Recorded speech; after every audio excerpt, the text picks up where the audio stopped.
Hey Megan, how's it going? Hi, I'm doing well. I feel like I'm always the first one here. Yeah, every time. How are you doing? I'm good. I'm good. Keeping busy. Yeah. How's the weather out there right now? Well, it's cold for us. It was like 58 today, but cold. Everybody hit on what heavy jackets and Oh whatnot. yeah, I wore my North Face puffy today. It's crazy when it's chill. When it's like chilly in LA, everybody looks like they're going skiing or something like that. Oh yeah, we have no tolerance for cold. They have Zero. like duck boots and stuff with no snow out there. You're like, what? Yep. Uh,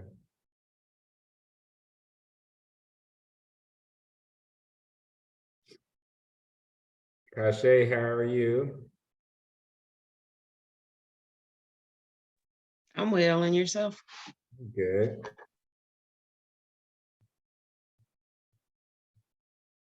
Charles, how's it going? Doing pretty good. How are you? Good, good, thanks. What about you, Kyle? How are you? Yeah, not too bad. I actually got a decent amount of sleep for once in my life. So How many hours?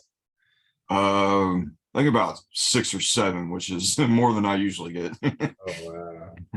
How do you keep it going? You drink a lot of coffee or what are you doing? No, it's just, I don't know. I do all right through most of the week, and then when I get a day off, I sleep for 12 hours and get caught back That's, up. Get caught back up on it. So that's how you make up for it, right? yeah, it's probably not the healthiest, but Yeah, they call those sleep debts. So yeah. when you try to make up, but really it takes about 2 weeks on average to catch up. Mhm. Like even if you try to, squeeze in X amount of hours in one day, it still doesn't really do it for you. It takes a Yeah. couple of Maya, how are you? I'm doing well. How about you? Feeling better Good. this week. It's good. I'm glad to hear that.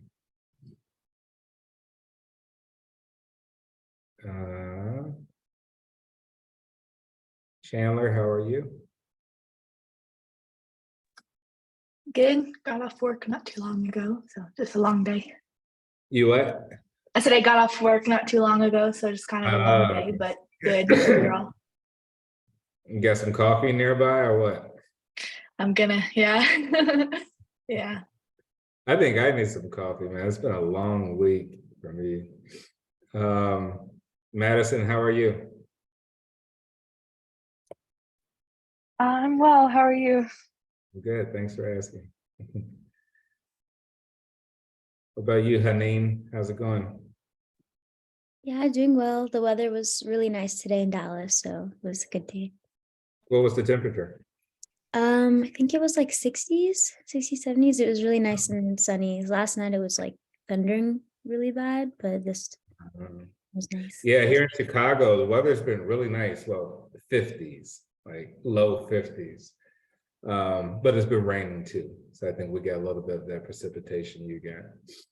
But I'll take it. Nicholas, how's it going? I'm good. Hope you're well. Thanks. Chloe, how are you? Hey, I'm good. How are you? Good, good. My daughter's name is Chloe. Oh, no way. My I son think is you mentioned that earlier. Yeah, my son is Christian. My daughter is Chloe. My dog is Chewy. Oh, So they're all CHs. And then my wife is Crystal, but she spells her name with a K. So I tried to make them all kind of sound like her name, but she spells hers with a K and everybody else is CH. oh, I So love it's kind it. of easy. It's kind of easy to remember as as a dad or whatever. Yes, I love that. And we try to put the little what's that, the umlauts or whatever on top of the E. Like, what's the sign that you put on top of the E? What's that called again? Oh, I only know mine in French, and it's an accent Y, but I don't know Yeah. what. I don't know. Yeah, I think. The two dots or the line Yeah, the above. 2 dots. I'm not sure what that's Yeah. called. I'm gonna look it up. I'll put it in the chat. Yeah. Jasmine, how are you? Oh, I'm wonderful. How are you today? We're good. Yeah. Yeah, you enjoying this weather we're having in Chicago? 50s? Absolutely. Feels like springtime. I'm so ready for April. My birthday's in April. So yes, it's definitely giving me spring vibes. Yeah, like everybody's been outside. It's like it's been crazy. Charles, did I say hi to you? How are you? Yeah, you said hi to me. I'm doing Yeah, well. I did. Okay. Yeah. Yeah, I How are you? forgot that. Yeah. I'm good. All right, everyone. Well, happy Valentine's Day. Anybody got any major plans? Nothing? We just don't want to share. Yeah, I'll probably go out, take the wife out for Valentine's, probably this weekend. We'll go out. Too busy of a schedule. But I surprised her with some flowers and chocolate and stuff like that first thing in the morning. So she is surprised. So I'm trying my best. All right. Okay, well, first we'll start off with, I guess, the complication of the presentation. All right, so I guess we really didn't cover on putting everyone into groups. I know that some people reached out and said that they already established a group. So let's get that out of the way first. Okay, so who has established a group? I know Kashay, you reached out to me and said your group is who?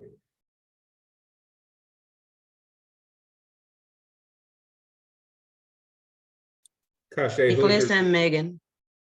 Who? Nicholas and Megan. Okay. Now, has anyone else established a group already? I had loosely reached out to Chloe and Haneen. I don't know if y'all are still to make a group, but I had just reached out to them. I don't know. Okay. Chloe, Haneen, are you guys good with that? Works for me. Okay, so Maya, Chloe, Haneen, group 2. Anybody else? Yeah, RP and I communicated over email to form a group, and anyone else who is interested in joining with us, you're welcome to. Kyle. Okay. And Charles. RP, Madison. Is there anybody that want to link up with RP and Madison? I think Kyle and Charles wanted to. Oh, Kyle and Charles? Okay. They seem to. I don't know if you guys could. Okay. Jasmine, I think that leaves me and you, right? That leaves Yeah. Okay. Jasmine, Chandler. Okay, Jasmine. Now, Jasmine and Chandler, how do you feel about just 2 people? Would that work for you, or is that too much? I'm fine with it if she's fine with it. I don't really mind. Okay, Jasmine? That's fine with me. Okay. So Jasmine, Chandler, group 4. Okay, cool. All right, so let's pull up, I'll share a screen. Let's just pull up the syllabus so we can know exactly what we're doing, right? So we can answer questions here too. So I'll share my screen real quick.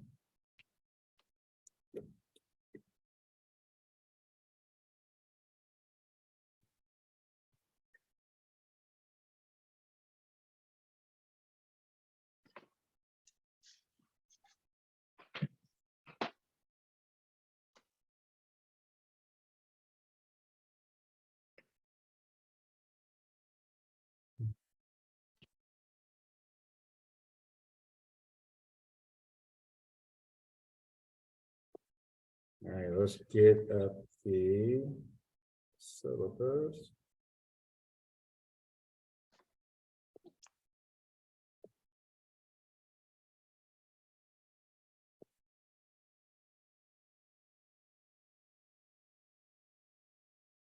All right, everybody can see my screen, good? Okay. So the syllabus.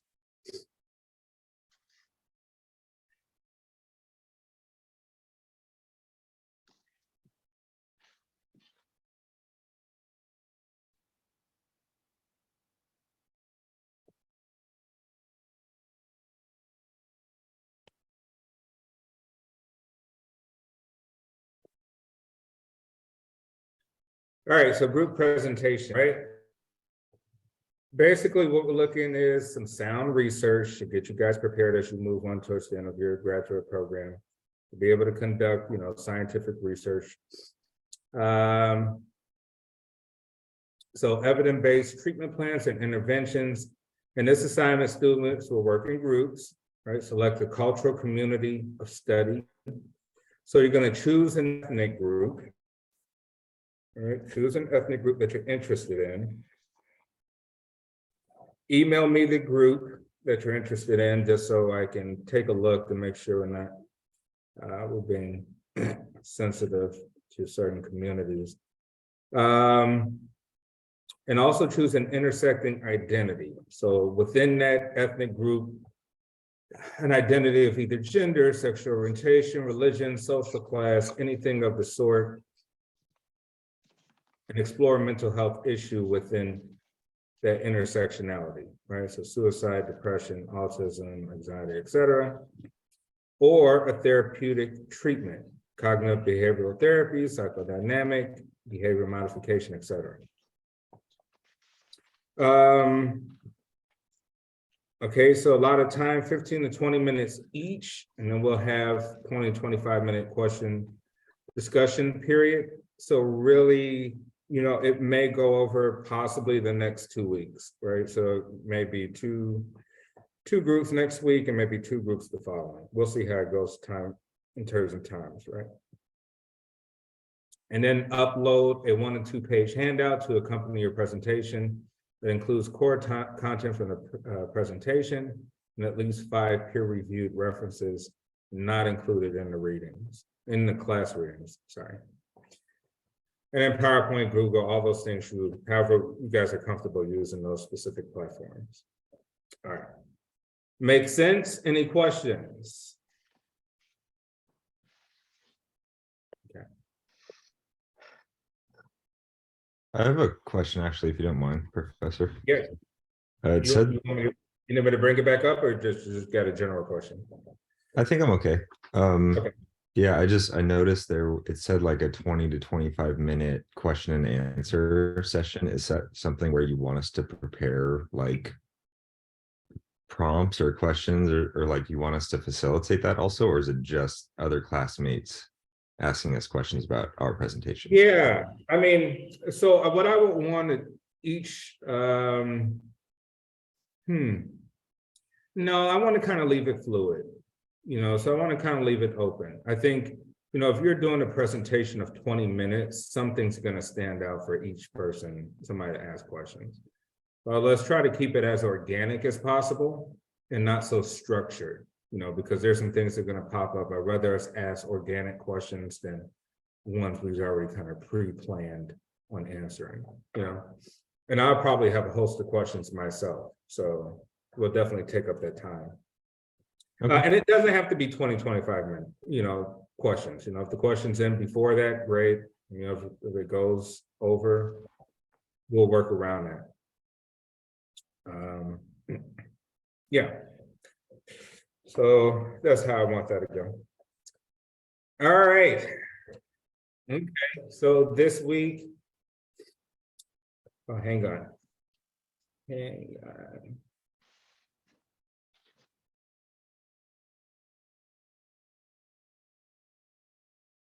Okay, so Kashay is going to do her cultural immersion presentation because she didn't have an opportunity to do it. So we're going to listen about her experience, and then let's all try to come up with some great questions to ask her about it. Kashay, are you prepared to talk about it? I am. Okay, all right, take it away. It's all yours.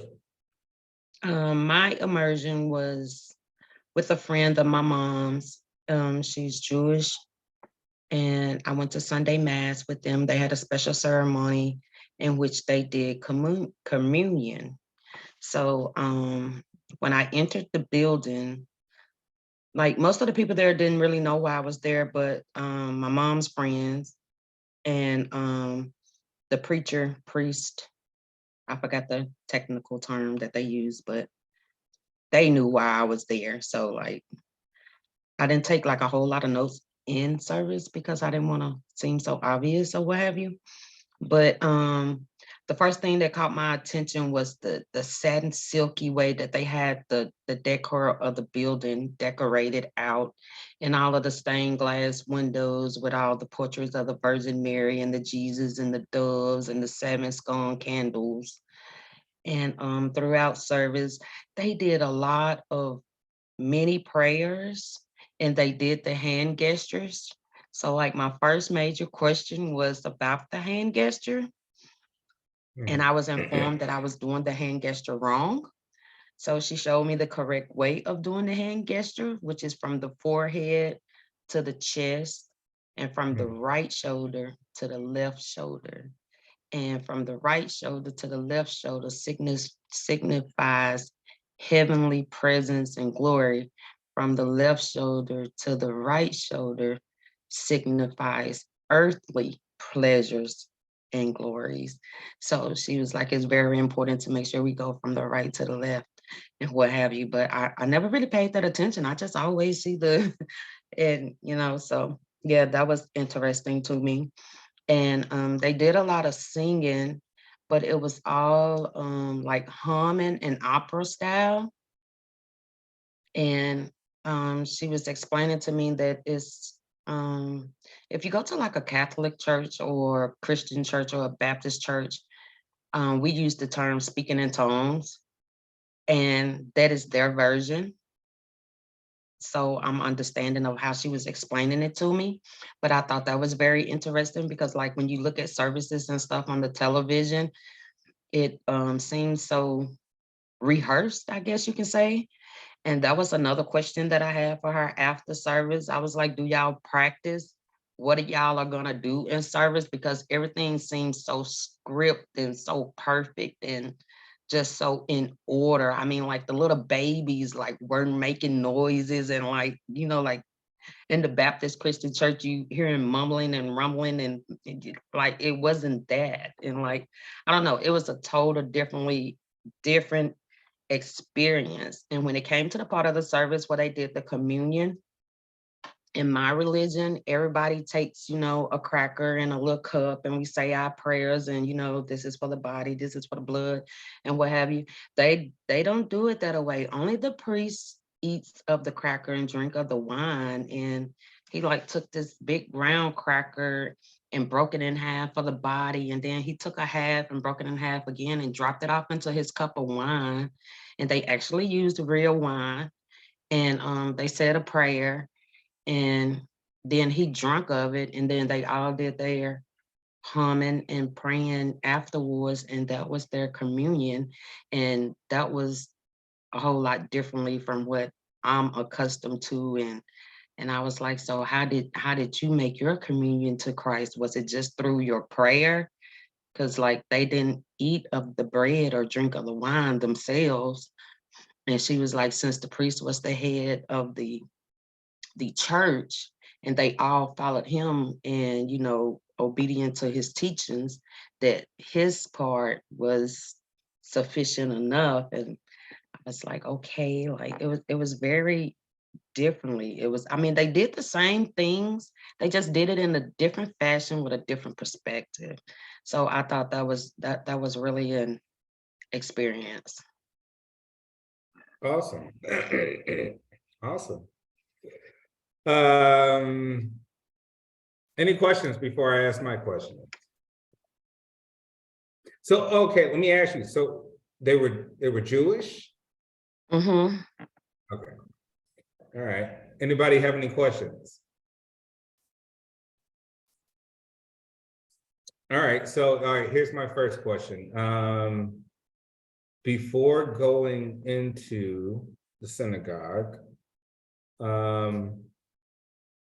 what were some of your assumptions that you had about what you assumptions you had about what to expect? Like I before you really went to the thought building, that what were you thinking? well, hearing the word Jewish and, thinking of a synagogue, I thought like we was gonna walk in and like have to kneel somewhere and maybe pray and then get up. And I was gonna see like a lot of, the male guys with these little, The I don't know what they yarmulkes? call them on their heads. And Yarmulkes?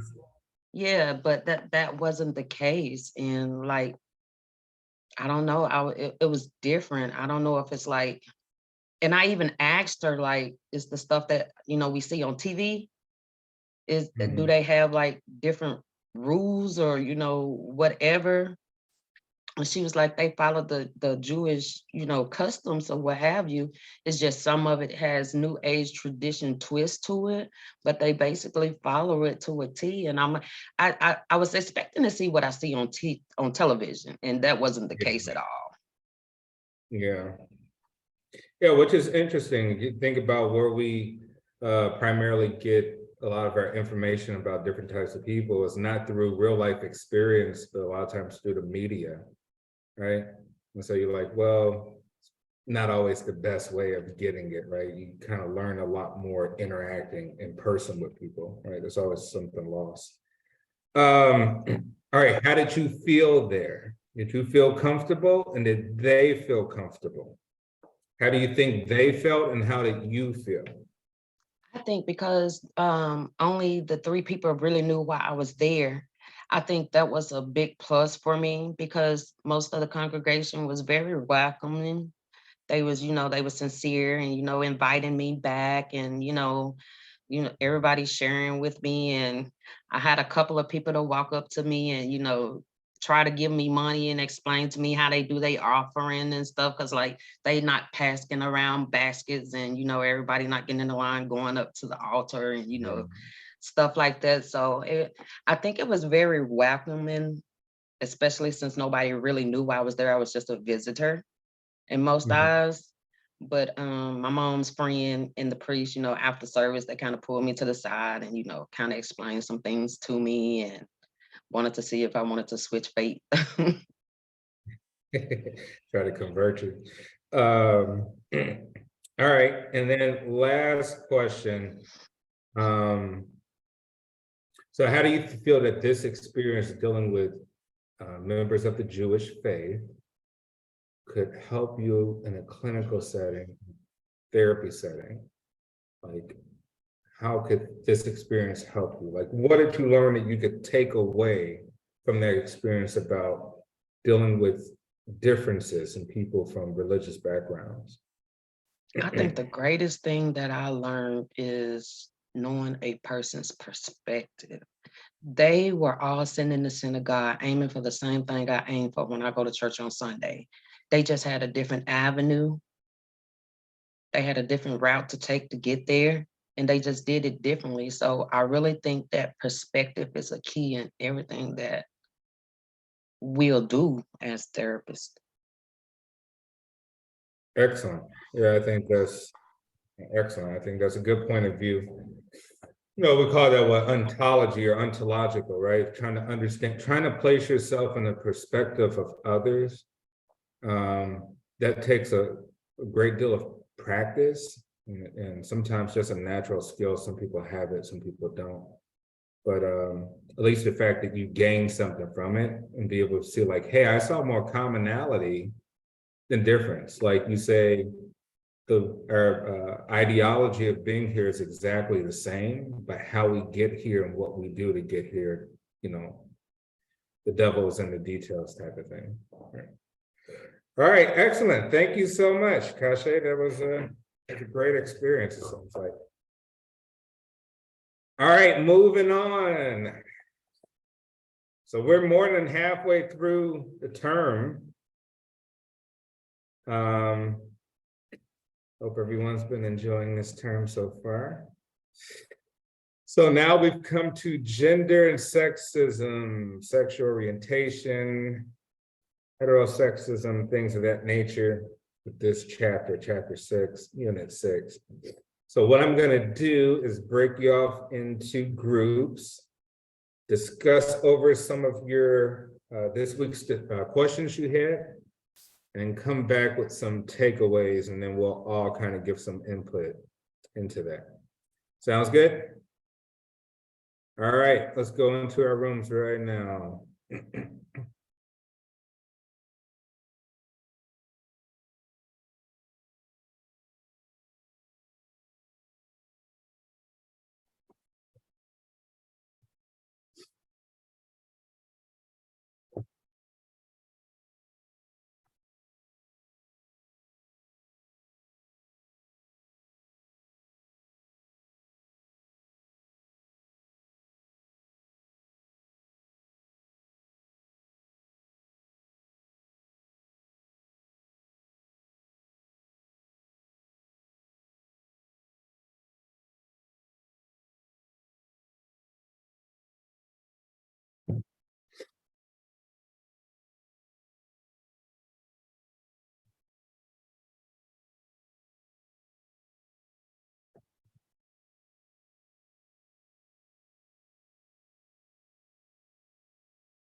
All right, welcome back.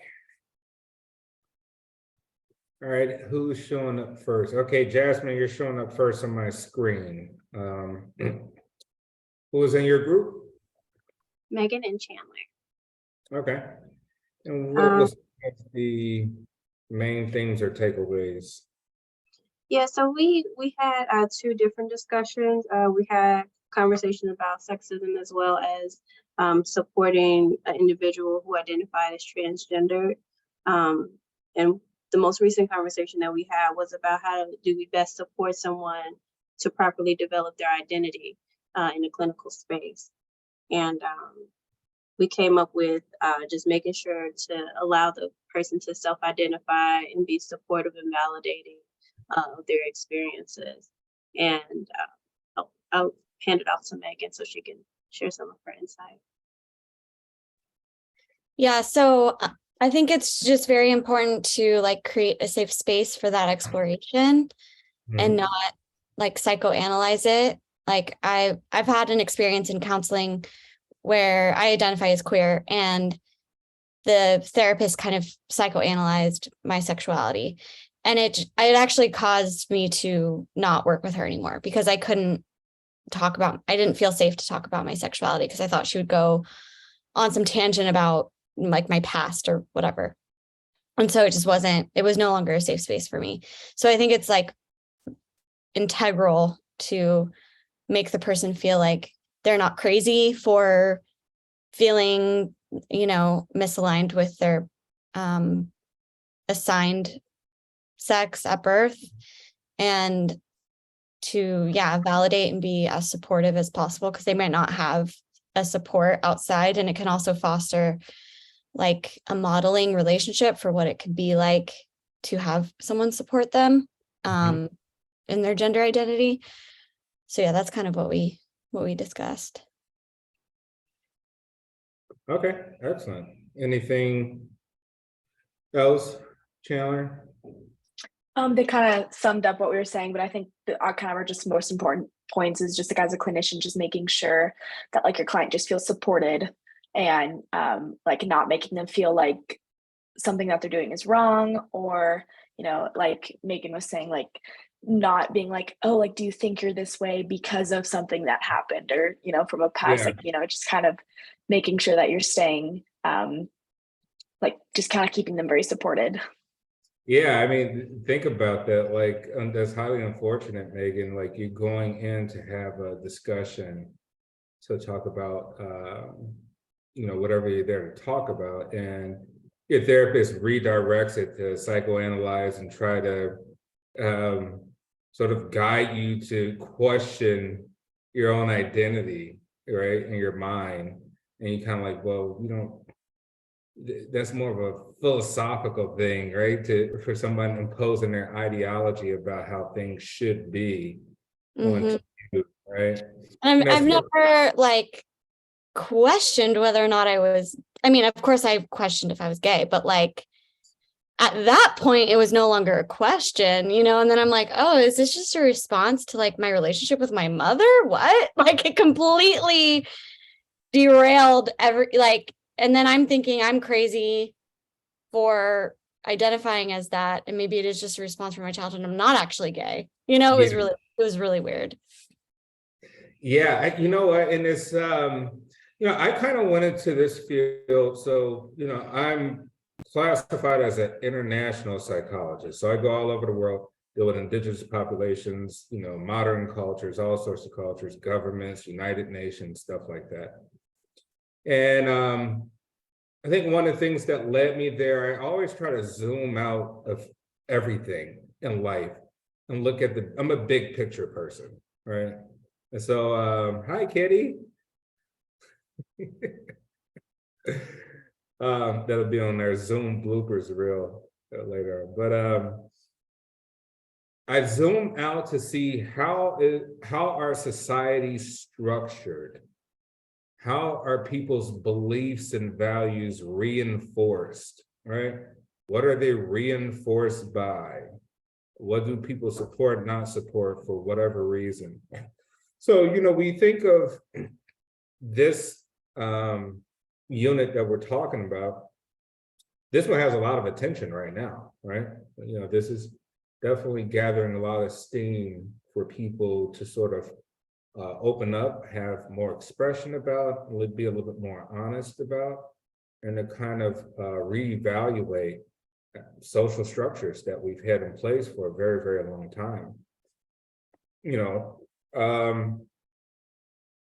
and so this one is a hard one, I think, for a lot of people, because definitely I would say religious beliefs come into people's sort of viewpoint and constructs of you know, sex, gender roles, et cetera, et cetera, et cetera. In which case, if you're going to be imposing that on a client, you're harming them more. So you've actually done them an injustice, rather than trying to be, what we're trying to do here is help people. You know, so I think, first of all, when we need to understand our role. Our role is not to impose predetermined constructs that we have about religious beliefs, social constructs, roles of men and women, LGBTQ, all these sorts of things, and not place that on clients. We need to come to clients with a blank slate. Like, you literally have to show up with a blank piece of paper. If you showed up with a paper thinking like, oh, okay, I know what's wrong with you, this is because of this, then I say you've already shown up with a bias and assumption. And that's not what we're trying to do. But a lot of traditional therapists, that's what they do, because they haven't received this big picture. And that's the reason why we have multicultural counseling. People are still formulating diagnoses on people based off sort of primitive constructs within the field of psychology and psychiatry. So basically what I'm saying is, everybody in the future, when we're looking at these problems, we need to zoom out of ourselves first, remove ourselves, show up with a blank canvas, and start to begin to paint the picture of dealing with a person that's there to, what do they need help with? Why are they there, right? And not try to create new problems of why we think they are there for. So this is interesting, you know, and the very fact that you've had this experience, you know, I'm pretty sure we'll come back and ask you some more questions if if you're open to talking about it. Excellent. All right. So Chandler, Jasmine, Megan, Kyle, who was in your group?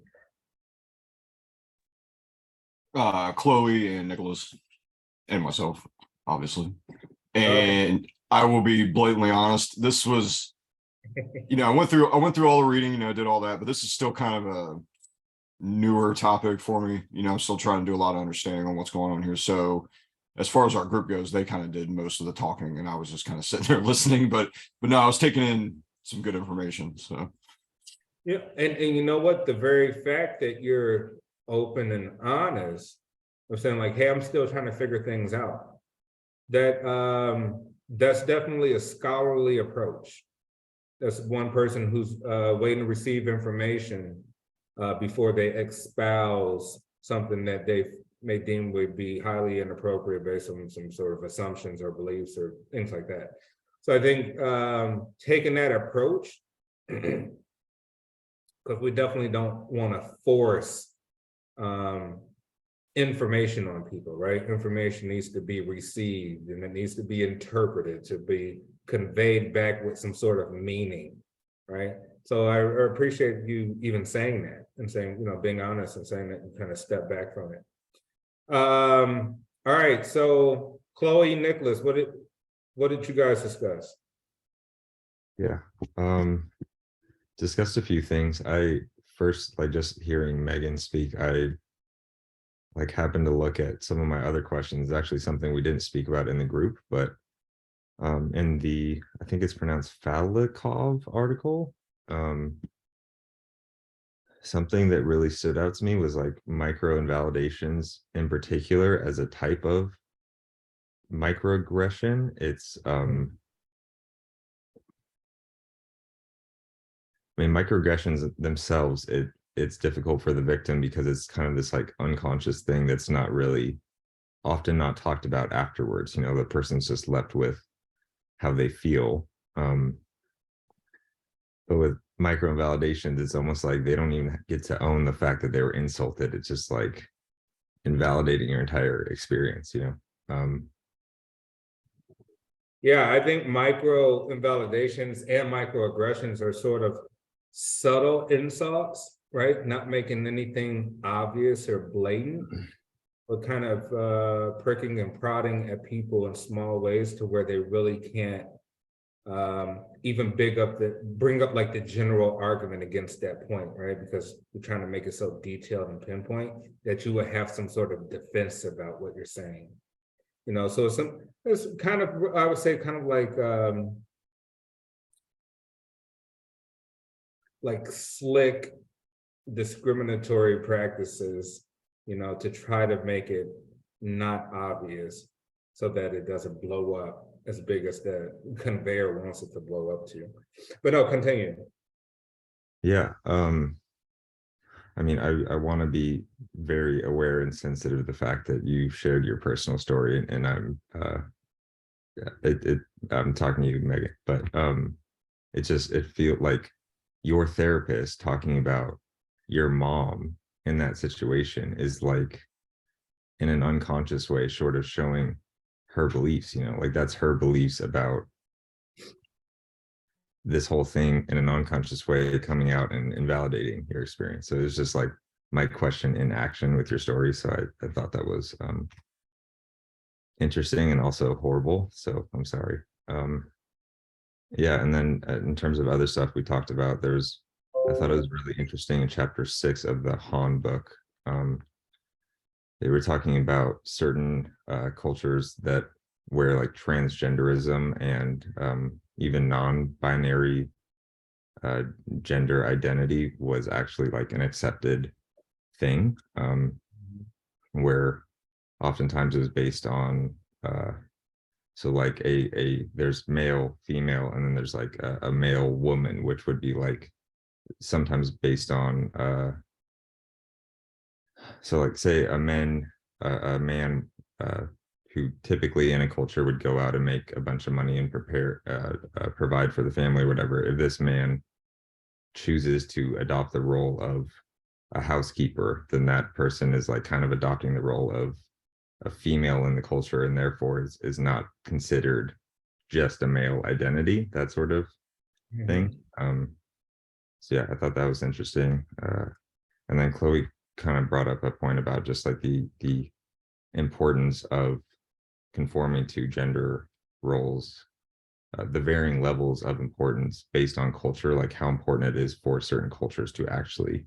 So I don't know, Chloe, if you want to talk more about that. But Yeah, one thing that just stuck out to me in it was in the June reading. I don't know if I'm pronouncing that correctly, but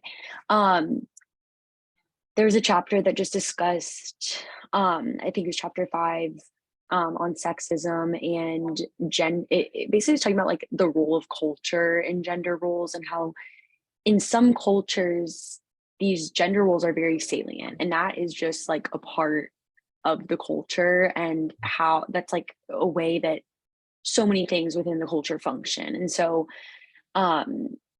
the idea of challenging that, if you were raised in they specifically called out like a lot of collectivist cultures, and just talking about how like it, and I also will say like I think I get a little confused talking about some of this stuff too, just because like it's like talking about like the impact of like culture and gender, and like it's just a lot of different moving parts. So like I don't know if I always sound very like clear when I'm talking about this, but basically the way that I understood it was just that in a lot of collectivist cultures these gender roles are very salient. And then I was trying to think about that in the sense of like obviously in America we're more of an individualistic culture, but like the gender roles are still salient. It's just you're kind of able to cross them a little bit more. It's just like the way that people look at you when you're crossing gender roles. It's like different in a collectivist versus an individualistic culture.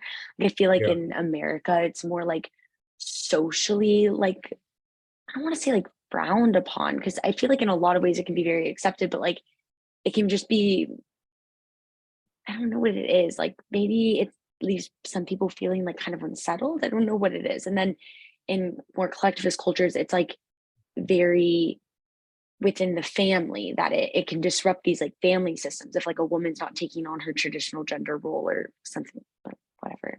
I don't know if I'm really making any sense. It like kind of makes sense in my head, but also kind of doesn't. So Yeah, I mean, okay, so you think of United States, right? We have a culture that is dynamic.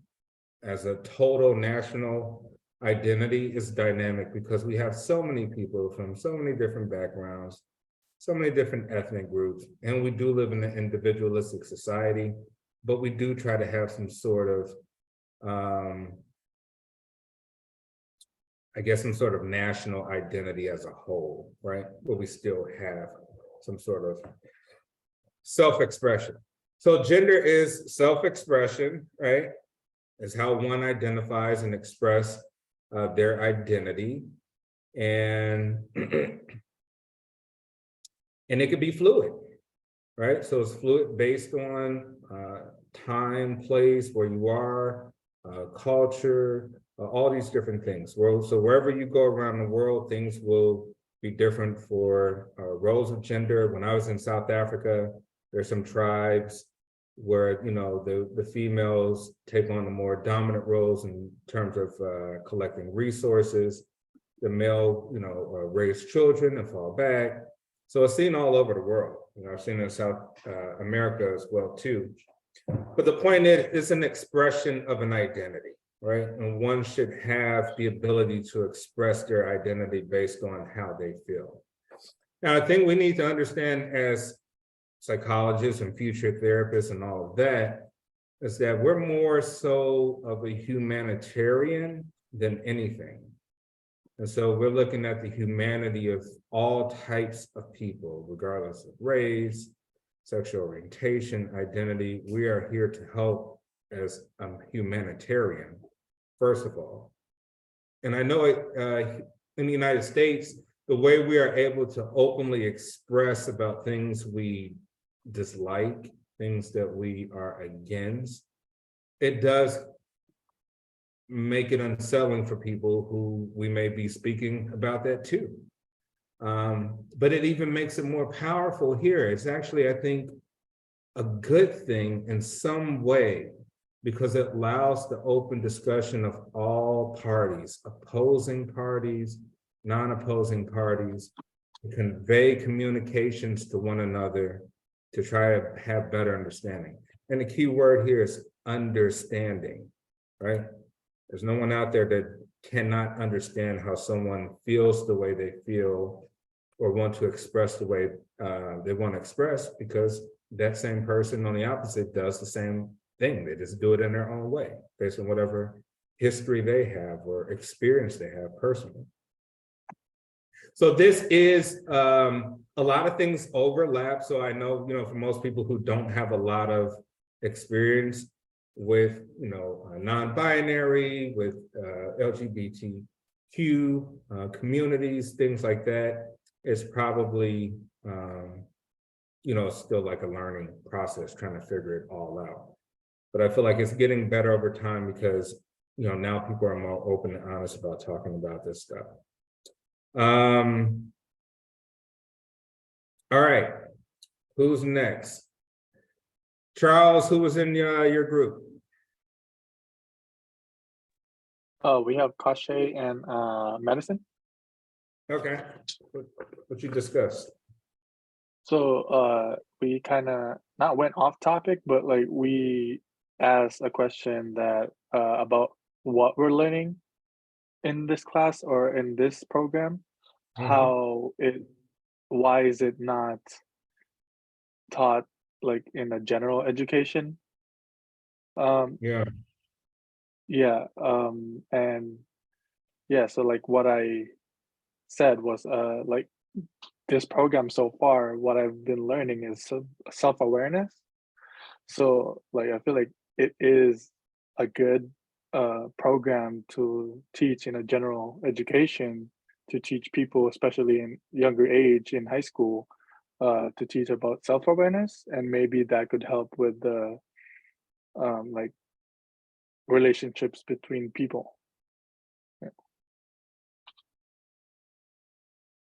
Awesome. Anything, Kasha or Madison, you want to add? I think our Um, biggest point Tasha, go ahead. is,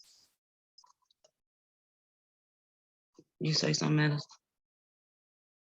You go first, Kasha. Go ahead. Yeah. I think our biggest point is, like Charles said, we did kind of get off the subject a bit, but we started it off talking about sexism and how all three of us was kind of confused. And like I mentioned, I had to read the chapter a couple of times because I couldn't differentiate between, you know, the sex and the gender, I'm guessing. I don't know, I'm not grabbing something right there.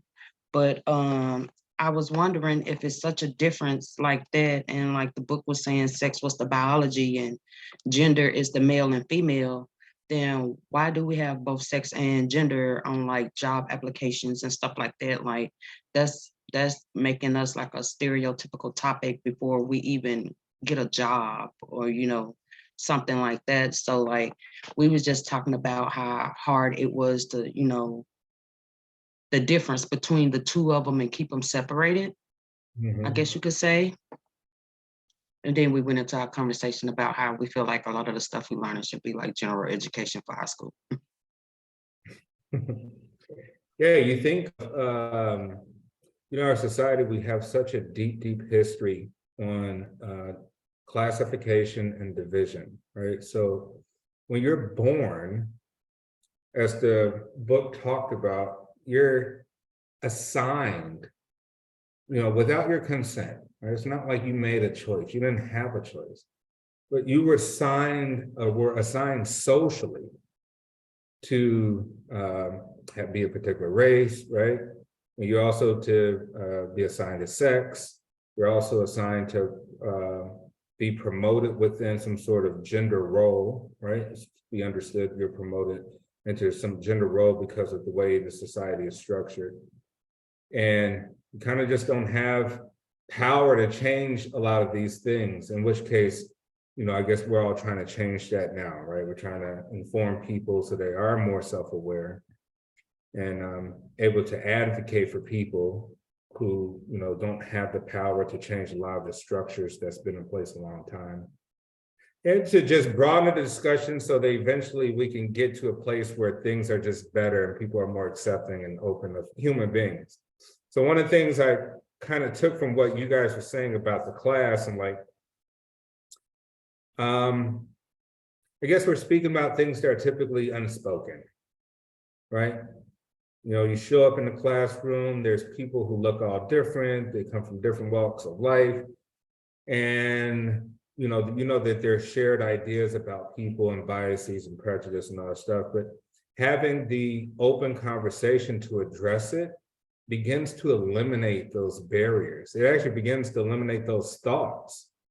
And you just left off being, I guess, a more complete holistic thinker in terms of just humanity itself. And that's what we're kind of working on. Like I say, this class, I think, is more of being a humanitarian. If I had to sum it up, it's about being a humanitarian. How do you help people and guide them towards conquering whatever issues, you know, they come to you with? You know, how do you help and guide them, irregardless of any of, you know, the differences, right? So we're here, we're battling differences. And so it is that being more aware, and I said meta thinking, right? So it's, you know, if you have a thought and you say, hey, this thought or this idea stops me from actually helping somebody, you have to question yourself, why do your thoughts actually stop you from helping someone? So it is that self-awareness to be like, why do I think the way I think if it stops me from actually helping people, right? Why am I in this program if I'm not going to be able to help people because of my thoughts? right? In which case, we're going to try to help get to a point where we could kind of broaden that horizon. The other part is, well, we have emotions towards ideas, emotions towards ideology.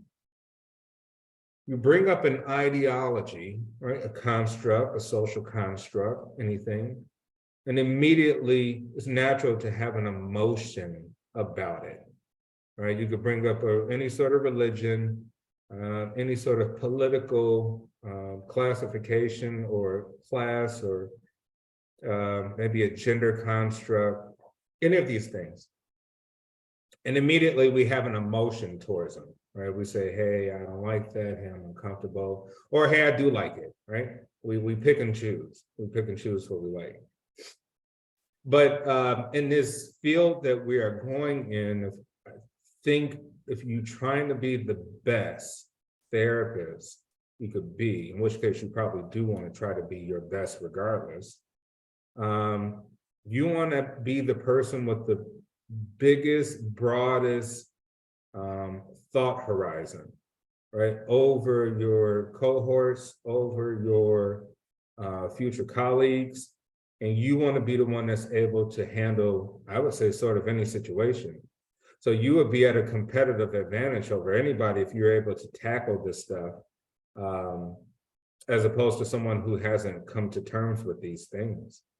Because if you haven't taken these sorts of classes or even had these sorts of discussions, you're going to be highly uncomfortable when you first are approached with someone who comes and they're completely different than something you believe in, your values, your ethics, your morals, you know, et cetera, et cetera. And so you're going to have an emotion towards it, right? As opposed to somebody trained in this, they'll say, I don't have an emotion towards an idea. I don't have an emotion towards an ideology of someone else, right? I only have an emotion towards trying to help people. It does not mean, I think the confusion sometimes is that we think this overrides our personal beliefs, ethics, values, whatever. That's not the case. I don't think so. I think at the end of the day, if you're trying to be a humanitarian, your goal is to help all walks of life get through whatever they're getting through. So then in which case you say it's not for everyone. Maybe not everyone can pull it off, right? And that could be very well true. Not everyone could be able to pull it off. It's extremely difficult, but it requires practice, right? So, you know, you guys all taking general psychology, you know, how do we learn? We learn through conditioning, right? Operant conditioning, classical conditioning, observational conditioning and learning, right? You learn through reinforcing positive things, negative things. So it takes time, it takes practice. So at the beginning, yes, all this stuff is new and it's kind of walking on eggshells. But I think by our last class, we should be able to be very comfortable with a lot of these things, right? And the point was being like comfortable means your emotions towards that thing. You have to ask yourself, why do you have an emotion towards that particular thing? Why is that disturbing? You know, so I teach other psychology courses, and one that kind of deals with a lot of anxiety, right? And we say, hey, I have anxiety. Well, what is anxiety? Is anything outside of homeostasis, right? Boredom is anxiety. If you're bored, you're gonna try to do something, shift your feet, click your pen, whatever, right? And move you out of homeostasis, and you're gonna try to get back center balance. So the point is, if you have anxiety about, kind of the same thing applies. If you have emotion towards these ideas, you may have anxiety about them just because of how you think about them. You shift the way you think about them, now you have a totally different model and approach. So yeah, I think it definitely going to be helpful as we broaden these discussions, these courses, these cases to different aspects of education. Yeah, all right. Well, next group. That was Madison. Maya, who is in your group?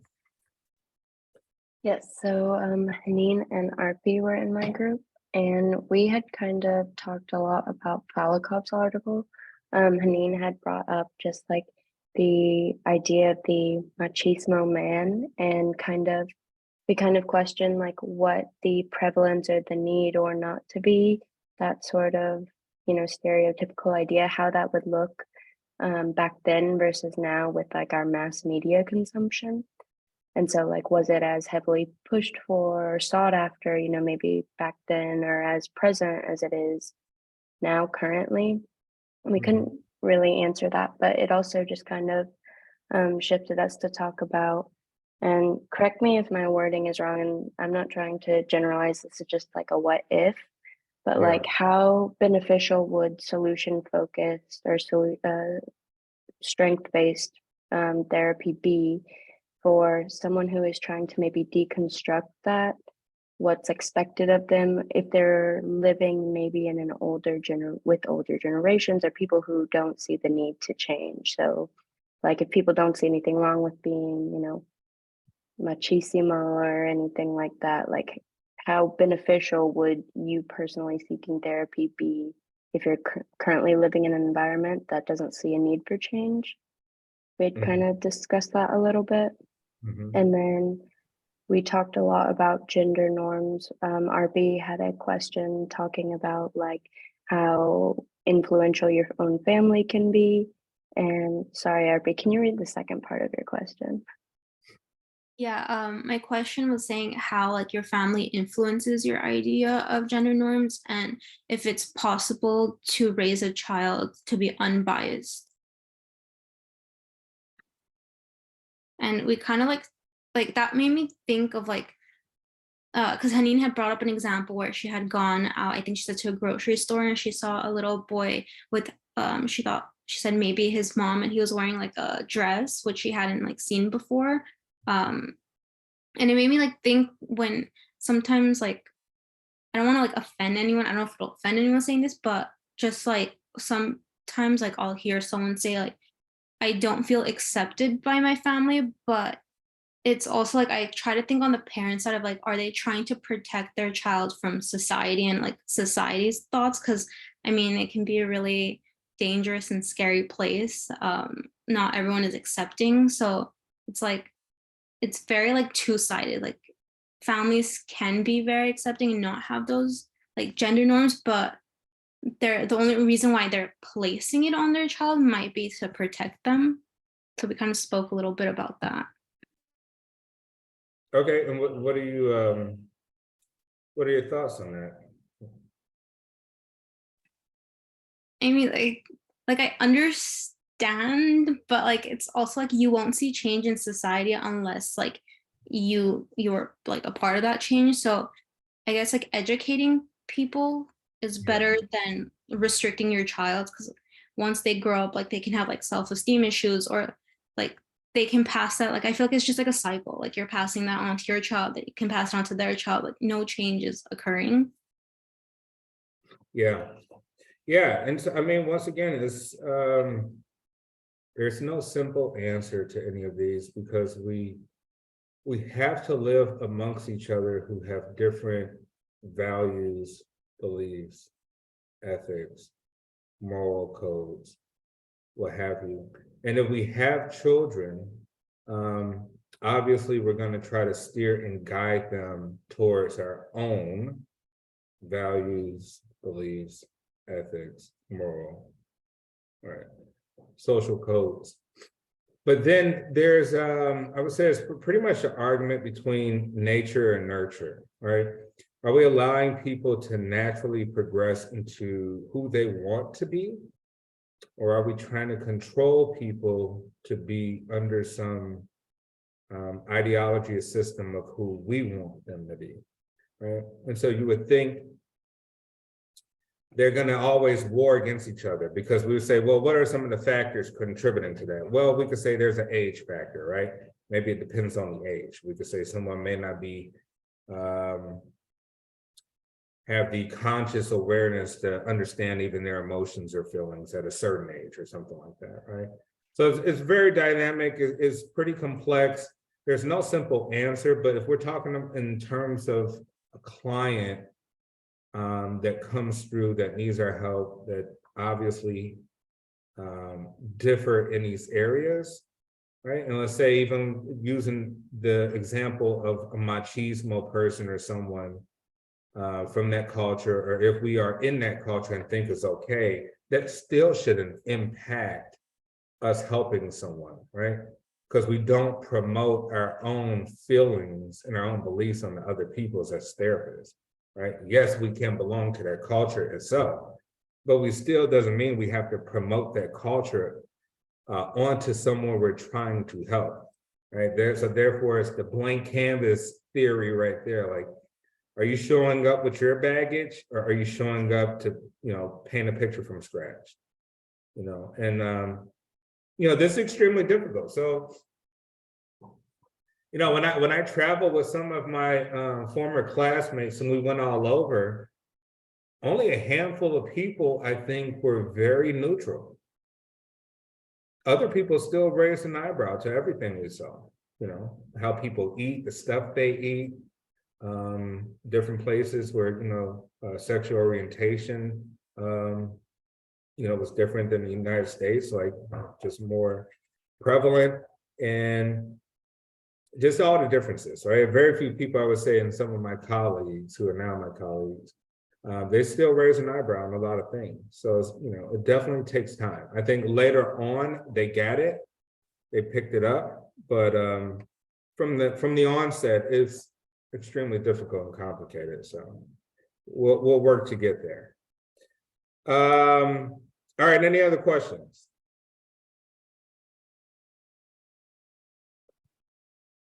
Wow, we've been tackling some hot topics these last couple of weeks.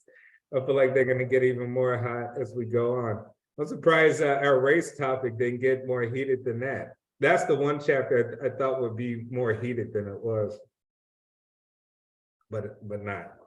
Just because, not to say anyone has issues, but just all the social media sorts of things out there, whatever. All right, so we're 15 minutes past the hour. We're going to get into the PowerPoint. I was thinking maybe we could watch a little bit of the videos, a little bit of each, and then we'll get into PowerPoint. And then so maybe we could watch a little bit of the video on sexism and come back and have some sort of open discussion about it. So I'm gonna pull up that video and see if we could get in at least maybe halfway through, and then see what we can have some takeaways from that. So I'm about to share my screen with you. So hang on.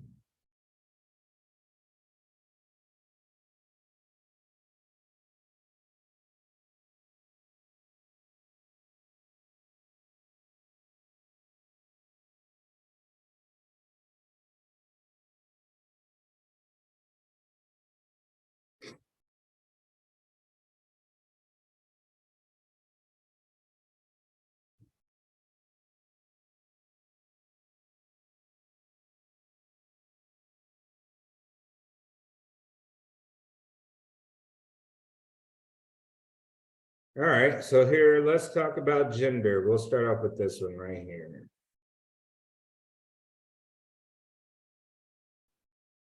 Do you remember the first time that you knew that you were a boy or a girl? Do you remember how you felt when you realized that being a boy or a girl, it meant that you had to act or look a certain way?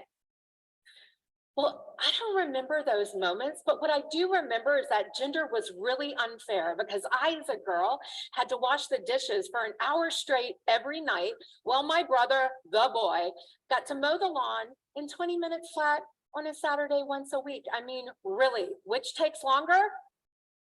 Doing the dishes. Gender was really messing up my life in these moments. And I also remember that there were all these strange rules for being a girl or a boy. As a girl, I was supposed to want to be on the cheerleading team, want to shave my legs, and care a lot about my hair. And then boys, they were supposed to try to be on the football team, play video games all the time, and pay absolutely no attention to their hair. But the thing was, I remember not being interested in any of those things. And I remember there were a lot of other boys and girls who felt the same way. But like a lot of us in this room as a kid, what I did want to do is I wanted to fit in. I wanted to belong and I wanted to be included. So I just kind of went along with those gender stereotypes, even though they didn't quite fit.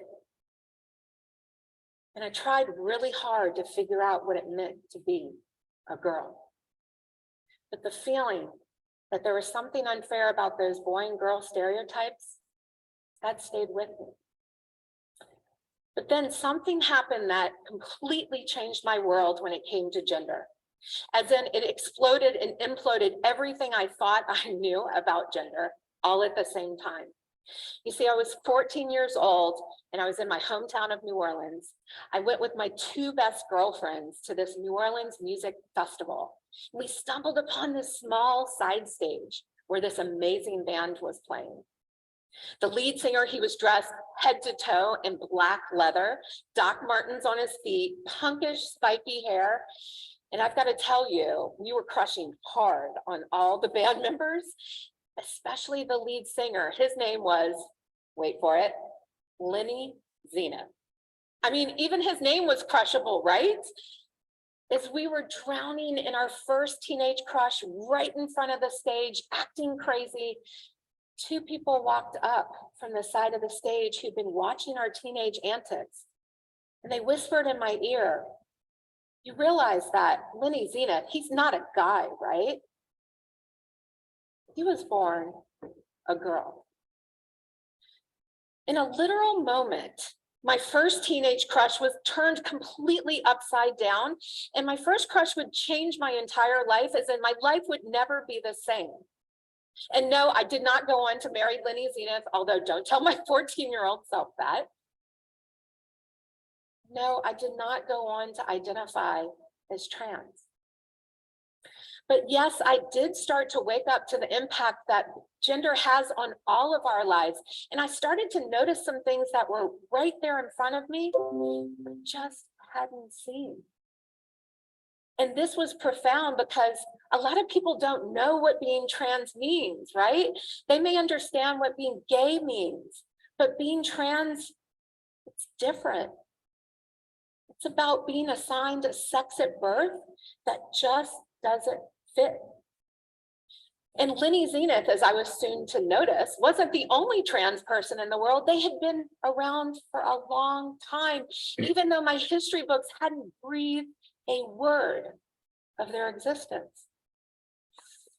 And this was problematic because when I would go and visit my extended family in India, I would see trans people there all the time. They were called the Hijra. They would come to our homes on the mornings of weddings and the births of precious little babies. They would offer prayers for good fortune and prosperity. As they would sing those prayers and dance those blessings, you could literally feel it in your bones. And trans people have played important and similar roles, not just in India, but all around the globe. They've been in Africa and Asia, Latin America and Europe, the Pacific Islands, and even in this land we now call the United States. You see, the idea that there's been a gender other than just being a man or a woman, that's been a part of our historical record for a really long time. And like a lot of important parts of history, it's been deleted. The problem with that deletion is that it leaves us with this impression that being trans is a recent thing. It's a trend, it's an in thing to do. It's a only thing that happens in white and Western communities. And that's just not true. You see, the problem with us thinking that being trans is a recent thing is that we stop noticing the gender impact on our own lives. I mean, if we can get really quiet for a moment and reflect on our own genders and the genders of people who we love, we can probably hear a whisper that says, yes, my gender, it's more than just my anatomy and biology. We might even hear a whisper that says, yeah, this two gender system, it's limiting everyone. And we might even hear a whisper that says, wow, if you are trans, that must be one of the most terrifying, frightening, scary, and even dangerous things you can do. We don't hear these whispers because when we turn on the TV, trans people are there all the time. Maybe everything's good for this community. We had Chaz Bono on Dancing with the Stars a few years back, and we had Laverne Cox, first African-American trans woman to stand there proudly on the cover of Time magazine.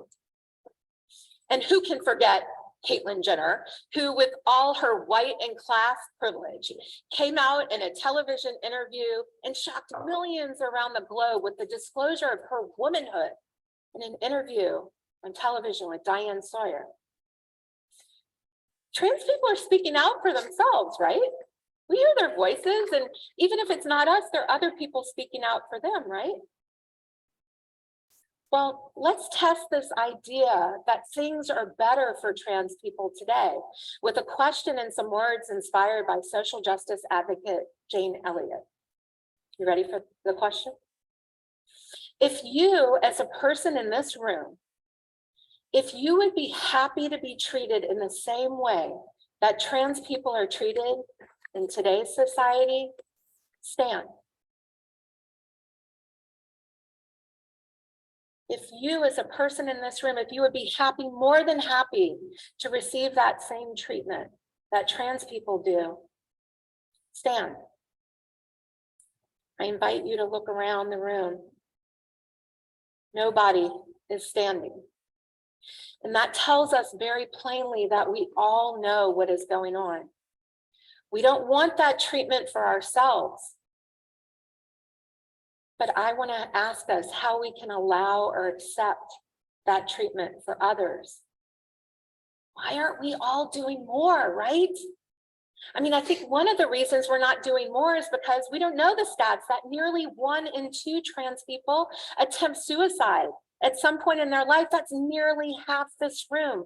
Imagine that, what it means for what they must think the quality of their lives are in this world. And, you know, I do this for a living. I could stand up here and talk to you about stats all day, but the thing about statistics, they don't touch our hearts. They don't shift us into action. Perhaps the personal stories of trans people would be more helpful in allowing us to do that. Like the story of a 15-year-old trans youth who, when I sat with him, he had just been kicked out of his house by his parents. He said, Annalise, I don't know where to call home anymore. Or like the older trans woman who, when I sat with her, she said, I was assigned male at birth, identify as a woman. She was as in love with her wife today as she had been all those years ago. She was so scared to tell her wife she was trans. She was afraid her wife would leave. She said, Annalise, how do I make an excruciating choice between losing the love of my life and losing my very self and identity? These stories, there's no way around it. They are heartbreaking. But these stories, they also drive home the point that I'm going to stop it right there, just for the sake of time. Okay, what were some of your takeaways from the video?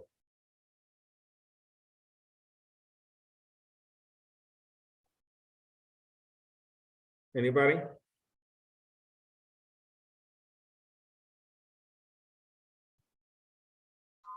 I can make a point that I saw when she was talking about the identities and the transgenders and what have you, and how hard it is for them to express themselves.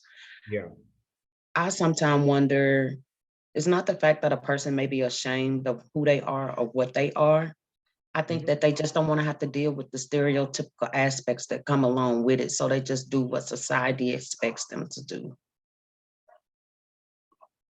Yeah, absolutely. I agree with that. Because she talked about, how a lot of people try to fit in, right? We fit in because we want to be comfortable, right? So we want to be comfortable and not uncomfortable. So place, position, and role. Think about that.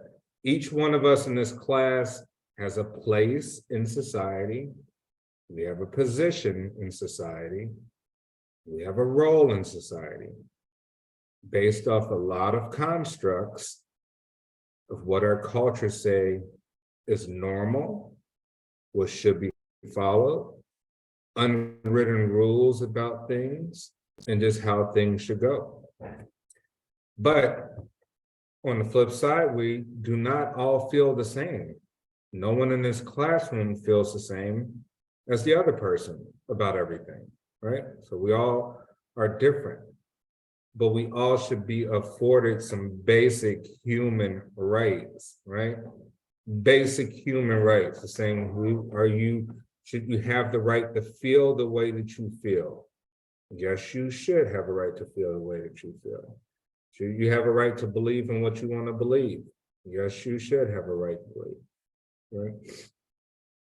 So we have basic human rights, but we also have this place, position, and roles in society that's been constructed in a way to where a lot of things are questionable. And so now we're at a position in history where people are beginning to question a lot of things. And obviously, I think it's multi-factor. You could say, hey, it's the advent of the internet.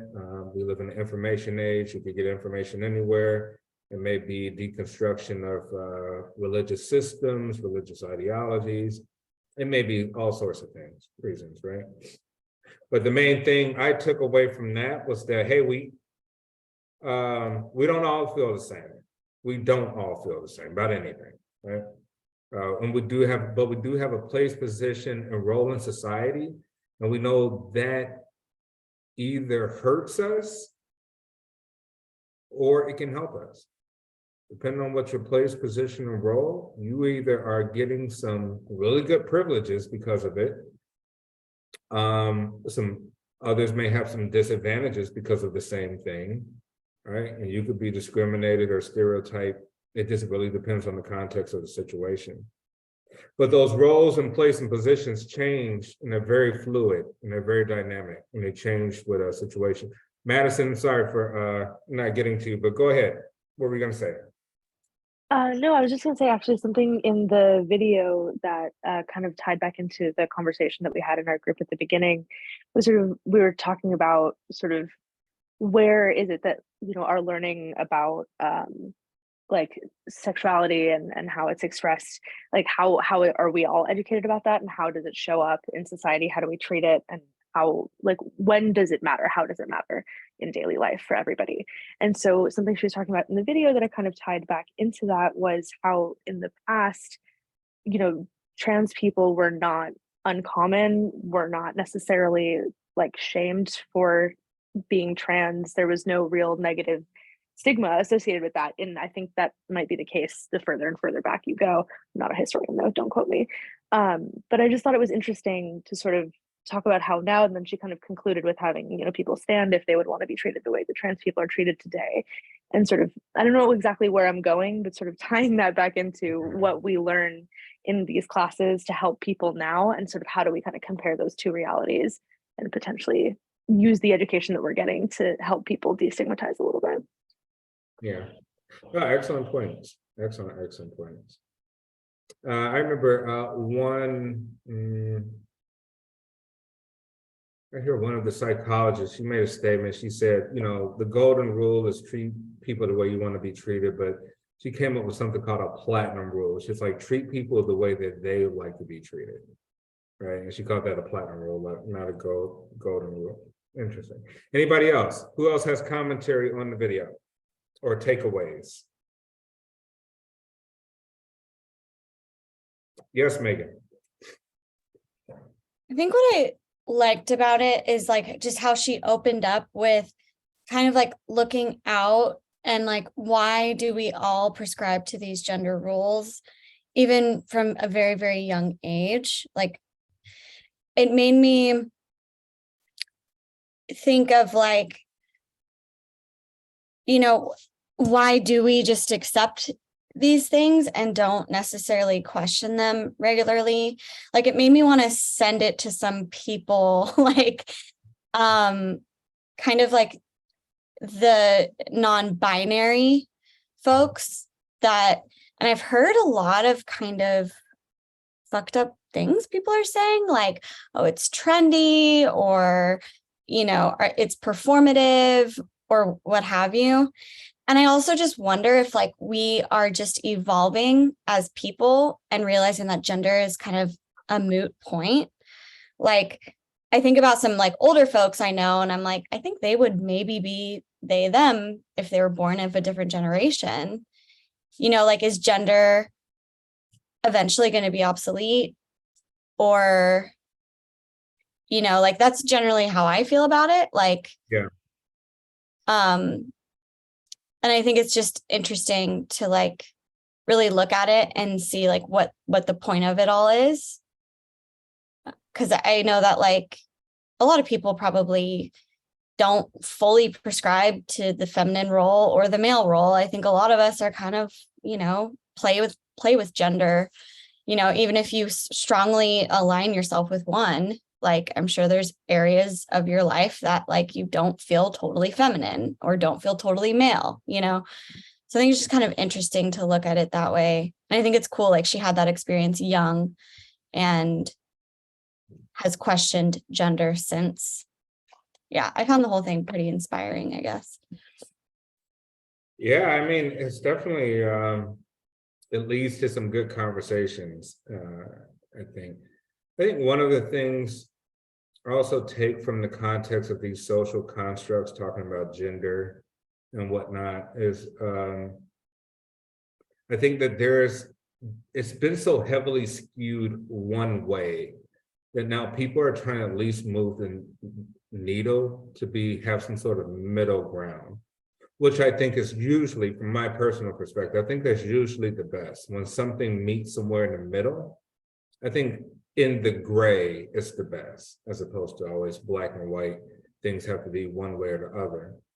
So, but I think since things have been heavily skewed, let's say sexism has been heavily skewed, gender roles have been heavily skewed one way, race has been heavily skewed one way, and now people are trying to at least move the needle to say, at least let's get it to that homeostasis, what we say, where, you know, we have some flexibility of things not always just being black and white all the time. Who else? Who else has some commentary? Sure, I can share. Okay. So there was one part of the video where she shared the stats of the suicide rates of transgender individuals, and that part really stuck with me.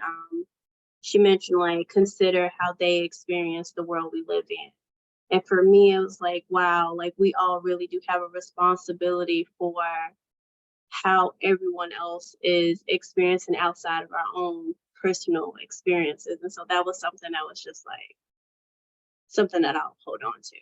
So Yeah, I think that was definitely a powerful, kind of a powerful statement of thinking, because we all speak from our point of view and our position and stuff like that, but very few of us tend to, you know, kind of get outside of ourselves and thinking like, hey, well, I wonder what that's like to feel that way, right? I wonder what that's like to live that way. I wonder what's like to do any of that. A lot of us even block out the idea of these things, which doesn't allow us to even really conceptualize differences, right? Like, we don't even build mental models of what it's like to be different than other than what we know. And I would say, you know, particularly in our field, that doesn't really help anybody, right? Interesting enough, Megan, you know, I'm not sure if you guys are, I'm a big fan of Carl Jung, right? Also a big fan of Freud in some ways, some aspects, but, you know, Jung talks about anima and animus, you know, sort of masculine side of females and feminine side of men, and basically how we do not become a whole, full person We don't maximize our potential as a full human being until we tap into both sides, right? So like, as you were saying, hey, there are maybe feminine ideas or something that men have that they can't espouse because of male gender roles in society, things like that. Or there's things maybe women can't espouse that are masculine because of their role within society. Nice. Yeah, huge Young fan. I'm a big Young fan too. All right. 37. All right, it'll take about 10 minutes to get through the PowerPoint, so I don't want to drag on a PowerPoint, but let's see if we can watch one more video and see if we can get something from it.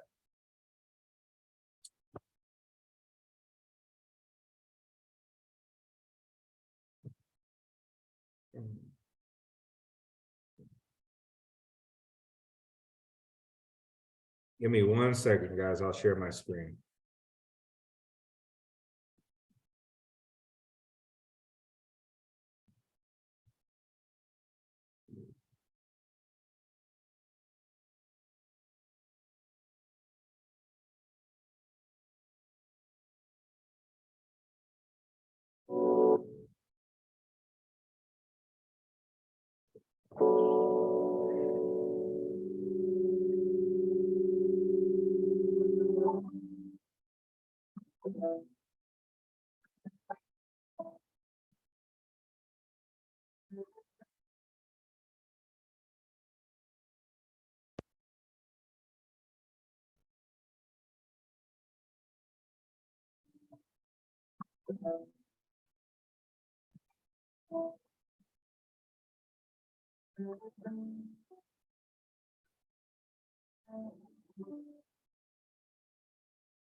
About 18 months ago, I had a really bad week.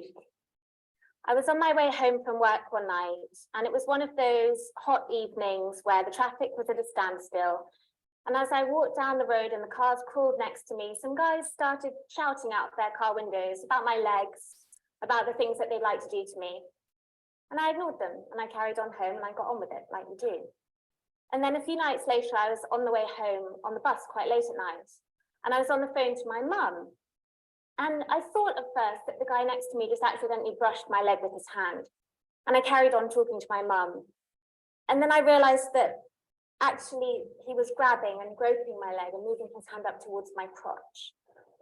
And I stood up to move away from him, but because I was on the phone to my mum, I vocalized it in a way that I don't think I would have done otherwise. So I said, I'm on the bus, this guy's groping me.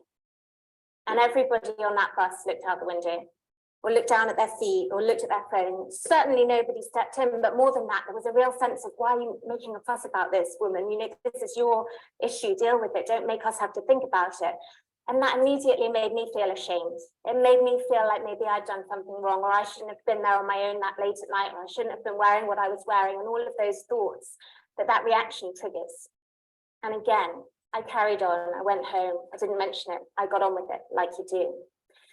And then a couple of days later, I was walking down the street in broad daylight, and there was a big truck that was being unloaded. Some scaffolding was coming off the back of it, and there were two guys working together. And as I walked past, one of them turned to the other and said, look at the tits on that. Not her, that. And they started discussing me as if I wasn't there, even though I was 1 meter away and I could really clearly hear them. So the thing that really hit me about these 3 incidents was, if they hadn't all happened in the same week, I never would have thought twice about any one of them. And I started asking myself why that was. Why was this so normal? Why was I so used to them? And I started thinking back about hundreds of incidents that had happened over the weeks and months and years that I'd never said anything about to anyone because it was normal. And I started talking to other women and asking them, women I knew, older women, younger women, women I met, saying, have you ever experienced anything like this? And I honestly thought that 1 or 2 women would have a story, that 1 or 2 people would say, yeah, a few years ago, this thing happened, or I once had a job where this happened. But it wasn't like that. It was every woman I spoke to. And it wasn't a few years ago, this one incident, it was hundreds of things. I went, today this happened, yesterday this happened. Most days this happens. But just like me, until I asked them, they'd never told those stories to anyone because they were used to it, because it was normal. So I started trying to speak up about this because I was kind of realizing there was this huge problem, and I started trying to talk about it. And again, I got the same response. people said, stop making a fuss. Women are equal now, more or less. And if women are equal now, then to talk about sexism, to complain about sexism, must be overreacting. Or maybe you don't have a sense of humor. Or maybe you need to learn to take a compliment. Or maybe you're a bit frigid or uptight. You would need to learn to take a joke. And I thought maybe they were right. Maybe women are equal now, more or less. Perhaps I was overreacting. So I thought I'd look into it. I thought I'd interrogate that claim. And I did. And these are some of the things that I found. Women are equal now, more or less. Except that in our Houses of Parliament, where the policies that affect all of us are debated and defined, less than 1 in 4 MPs is a woman. Women make up 1/5 of the membership of the House of Lords. The UK comes joint 57th in the world for gender equality in Parliament. And then I looked into the law, and I found that just 4 out of 35 Lord Justices of Appeal and just 18 out of 108 High Court judges are women. So I decided to look at the arts. And I found that it was reported in 2010 that out of 2,300 works, one of our most prestigious art institutions, the National Gallery, had paintings by just 10 women. I found that at the Royal Opera House, it's been over 13 years since a female choreographer was commissioned to create a piece for the main stage. And that out of 573 listed statues up and down the UK commemorating people of interest, just 15% of them are of women. I found that fewer than 1 in 10 of our engineers is female, less than half the proportion of France or Spain. That our Royal Society, one of our most prestigious scientific institutions, have never had a female president, and just 5% of the current fellowship are women. And that whilst women make up 50% of chemistry undergraduates, they're only 6% of professors. I found that women write only 1/5 of front-page newspaper articles, that 84% of those articles are dominated by male subjects or experts, that women directed just 5% of the 250 major films of 2011, and that only 1 in 5 UK architects is female, yet 63% of them report experiencing sexual harassment in the workplace during the course of their career. And then I looked into the crime statistics. Women are equal now, more or less, except that in the UK, over 2 women a week are killed by a current or former partner. There's a phone call to the police every minute about domestic violence. Every 6 or 7 minutes, a woman is raped, adding up to over 85,000 rapes and 400,000 sexual assaults every year. In the UK, a woman has a 1 in 4 chance of becoming a victim of domestic violence and a 1 in 5 chance of being a victim of a sexual offence. And worldwide, 1 in 3 women on the planet will be raped or beaten in her lifetime. So I decided that that argument that women were equal now and we shouldn't be making a fuss really didn't stand up to scrutiny. In fact, it seemed to me that it really was time to make a fuss. So I set up a simple website because I realized that we couldn't solve a problem if people refused even to acknowledge that it existed. And that what I really wanted people to have was that experience that I'd had of seeing these things kind of rolled out in front of them like a map and realizing how much there was and how bad it still was. So I set up a very simple website called the Everyday Sexism Project. And I asked women and men to add their experiences of gender imbalance on a daily basis, anything from the tiny, niggling and normalized things all the way up the scale. And I didn't have any funding or any way of publicizing it. So I thought that maybe 20 or 30 women would add their stories. And I hoped that it would build a sense of solidarity and help to raise awareness. But instead, things took off a little more than I expected. 50,000 women from all over the world added their stories in 18 months. They were women and men from countries everywhere, people of all ages, races, ethnicities, sexual orientations, gender identities, religious and non-religious, disabled and non-disabled, employed and unemployed. We heard from a 7-year-old disabled girl in a wheelchair and a 74-year-old woman in a mobility scooter who encountered almost identical experiences of screamed abuse about female drivers. A female reverend in the Church of England was asked if there was a man available to perform the wedding or the funeral service, nothing personal. A man was congratulated for babysitting his own children. A woman working in the city was asked if she would sit on her boss's lap if she wanted her Christmas bonus. A woman who worked in a video store found that every time she went up the ladder to get fresh stock from the storeroom, her boss would smack her on the bum. And when she came down again, he'd look down her top and say, "You know why I hired you." A waitress was told to make a choice between having an abortion or resigning when she fell pregnant. A 15-year-old girl wrote that she knew that she was clever and funny and she could do anything she wanted to do, but really it didn't matter if she became a doctor or a lawyer, because she knew from the world around her and from the media that the only thing that really mattered was whether she was sexy, whether her breasts grew and her waist narrowed, and whether boys found her attractive. A 13-year-old girl wrote to say that she'd been showed a video of sex at school on a boy's mobile phone, a video of porn, and that now she's so scared to have sex that she cries every night because she didn't realize that what sex was the woman hurting and crying. A woman in Pakistan talked about hiding abuse for the sake of family honor. A woman in Brazil tried to ignore 3 men who catcalled her, only to find that they tried to drag her into their car. In Mexico, a woman was told by her university professor, "Calladita, te ves más bonita." You look prettier when you shut up. This was what happened when I gave a speech about politics.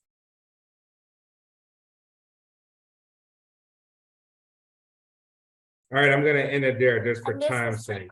They're not just once a hang day, on. up to 200 times a day, just for speaking out.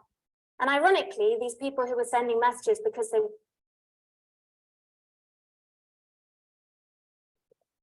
Okay. Sexism, what were some of the takeaways from that video?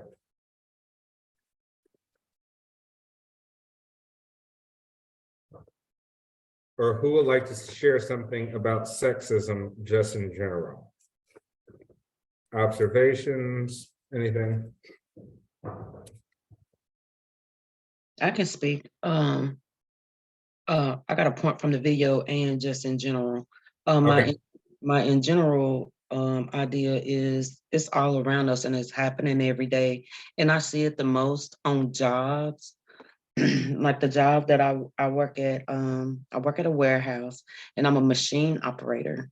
But in my job, I'm the nosy person at work. I have to know how to do everything. So like I do the mechanic's job and I do the forklift and I do the training and the inventory and everything. And I always have to hear, but you're a female. So what that got to do with anything? But when they need their machine fixed and they can't get a hold to a mechanic, then okay, it's fine. I'm a female. Then you want me to come over here and pull the chains and do all of this. And back to the video where she was talking about the videos of the girl watching the videos of the porn or what have you. Like we do get at a younger age, they're not really understanding of society and the world, and then they see things through social media and different things like that, and they get the wrong ideas in their heads. So I think a lot of the time that we as older generation or parents don't speak on a lot of things that we need to speak on. So therefore our children do grow up confused. And when it comes to their sexuality and orientation and ideas of the world, they're scared to even experiment or say what they're feeling. And they do go along with what they think the norms are. Mm-hmm. Yeah, so you just learn behavior basically, right? Just observing and learn. Thank you, Kashay. Madison, you raise your hand. Kashay pretty much covered what I was going to say. So. What's that? Kashay pretty much covered what I was going to say. So. Okay, cool. Anybody else? Takeaways? Dynamic? I just had a thought, if I could share, if that's okay. Yeah, go ahead. Yeah, just watching the video reminded me of I was with my dad the other day, and we were walking back from dinner at like 8:30 p.m. It's super dark, and we're on this quiet street, and this like a woman kind of came from the side and started walking the same direction as us, and was like, 10, 15 feet ahead of us. And at the same time, both of us had the instinct, like, cross the street, because there's, for obvious reasons, like all the stuff that was just discussed in that video, it's like, from, I think especially from like a point of like physical privilege, and all that stuff, it's like women are born into that. So it's almost like men in the same way are born into like having to own the fact that we are bigger and we can have this impact on women, even in a nondescript situation like walking 10 feet behind them, you know. Yeah, I thought that was interesting. But it's you can also apply that to many other instances in which you are the person with the privilege in the moment, and sort of like what can you do to you know, sort of diffuse that sort of thing. So Yeah. Thank you, Nicholas, for sharing. What are a few takeaways I saw from the video is that if certain constructs in society try to transfer power to others, with that transfer of power comes a bit of shame, that they try to shame that group. As she was talking about, you know, as females were getting, as women were getting more power in the UK, that the men felt like they were entitled to convey all these sexual nuances towards them, and that basically the women should just take it because they were getting more political and economic power, right? So the transfer of power, they basically try to shift it over and say, be able to take what we're giving you because you're getting something from it. I like that you brought up the dominant sort of natural physical part about that, Nicholas. I think that that's sort of been a scapegoat that men have used towards women in order to abuse and sort of objectify them in a way, as more of just being more of an object than a human being at that particular perspective. You know, you have to think when we place these roles on women, even if it's more objectifying in like beauty and things like that, that stuff comes at a cost, right? And so you actually could make people compete against one another for these roles, objectifying themselves, and that leads to depression, all types of things, right? So you have all types of issues that arise from that. So there should be some sort of accountability and even placing a particular sex in the position to where they feel they have to uphold these standards within that position.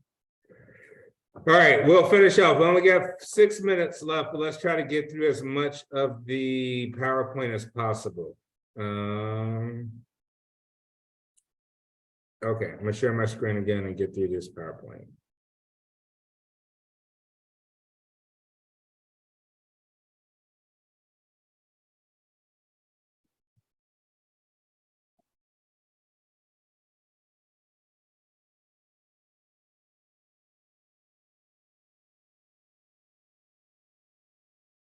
All right, gender and gender identity.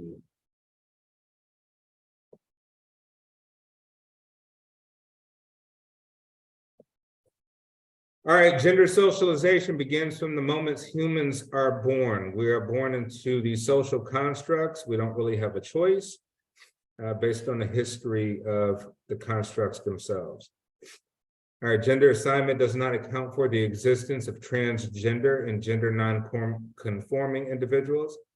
And cisgender, just for the people who don't know, are people who feel that the sex they were assigned at birth is aligned with their identified gender. Whereas transgender and gender nonconforming, also known as TGNC, people whose gender identities and expressions do not fit societal norms of sex assignment and gender, right? With an emphasis on societal norms, right? So gender is fluid and grounded in personal experience. What role you feel that you should play in society versus the expectations of what role society thinks that you should play. All right, sexism, the oppression of individuals based on sex, gender identity, and gender expression, right?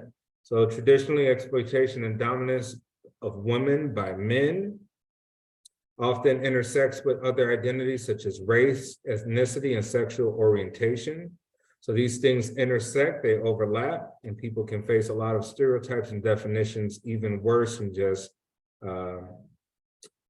sex itself. It can overlap depending on if you're a minority and a female, or if you are gay, female as well too. So counselors should understand sexism within specific socio-cultural context, right? Male privilege, unearned rights and societal benefits afforded to men based on their sex assignment, the dominant roles that men have played throughout society based off this privilege, and internalized sexism, which is women begin to believe negative messages, right? So if you begin to believe what's been espoused to you because of the social construct, all sorts of issues can arise from that.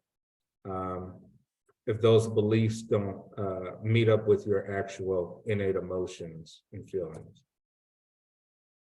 So we got multicultural and social justice counseling competencies, right? Therapists need to be aware of personal assumptions, values, and biases regarding gender, acquire knowledge and skills to work with issues of gender and sexism, and identify and reduce sexism within and outside of counseling. All right, some considerations here is client counselor matching.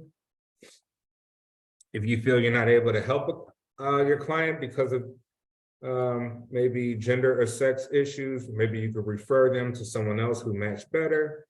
Exploration of racial and cultural differences, communication styles. Are you able to effectively communicate in a way that resonates with your client and others? All right, counseling girls and women. Stressors in women's lives can include experiencing harassment, violence, negative media messages, economic inequality, and a multiple role overload, right? We think of women primarily as multitaskers, right? And maybe overdo it by assigning too many roles as opposed to their counterparts of men. Higher risk than men for a variety of mental health issues, including anxiety, depression, anorexia, and what have you. Internalized prejudices can provide societal barriers to women's development and can impact women's self-esteem. And women's gender roles expectation is an area of particular concern because of all the issues that can arise from that pressure. All right, counseling men. Men are socialized in Western culture. Men often exhibit difficulty seeking help for a wide variety of issues, right? So we got some double standards there for men, right? Men don't cry. Alongside men help raise children. Men might struggle to put feelings into words, right? Typical male problems could be rage, alcoholism, abusive behavior, maybe attempts to escape depression, and code of acceptable masculine behavior, right? Trying to get past that, those barriers there to have more expression as men. Male gender role conflict, a theory of how traditional gender role socialization can result in negative consequences for men who remain rigid in changing circumstances. So there's 4 general patterns, which are success, power, completion, right? So men feel that they have to have success, they have to have some sort of power, and they should complete tasks. Conflicts between work and family relationships, restricted emotionality, and restricted affectionate behavior between men. These are also issues when counseling men to be aware of. So now at the hour, everyone, we're not going to make it through totally of the PowerPoint here, but work on your group projects and email me your ethnic groups you're considering, and we will move ahead and hopefully 2 people could present, well, 2 groups could present next week. And I'll see you next Tuesday. Sounds good? All right, have a good one.